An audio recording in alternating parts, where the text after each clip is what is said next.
From Apple Valley News Now, First Alert Weather with Chief Meteorologist Josh Colbreth.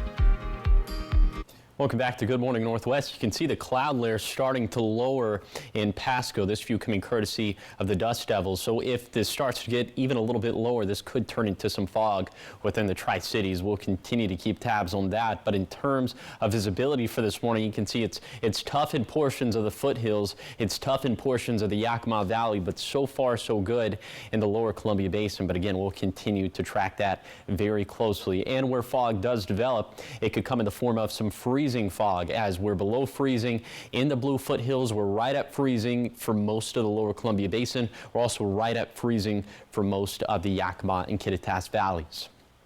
So a little bit later today, we'll continue to be about 5 degrees below average for this time of the year. A lot of us are going to struggle to even make it to 40 degrees. And where the fog does develop, in most spots, it should dissipate by the late morning. But in some areas, and we saw this yesterday, in some areas, those skies could stay overcast for most of the day, and the fog could stay put for a lot of the day. And then for tonight, overnight lows drop back down into the 20s. So pretty much all the area is going to have to protect the outdoor pets, the plants, and the plumbing. And we are expecting fog to return once again to the blue foothills, to the lower Columbia Basin, and into the Yakima Valley at the very least. Over the next 7 days, we'll continue to keep it about 5 to 10 degrees below average for this time of the year. What does that mean? That means we're going to struggle to make it to 40 degrees pretty consistently in the Tri-Cities. Also, we'll keep it pretty dry, but early indications are that our pattern could flip by the middle to late portions of next week. For now, it looks like Thursday would be that day.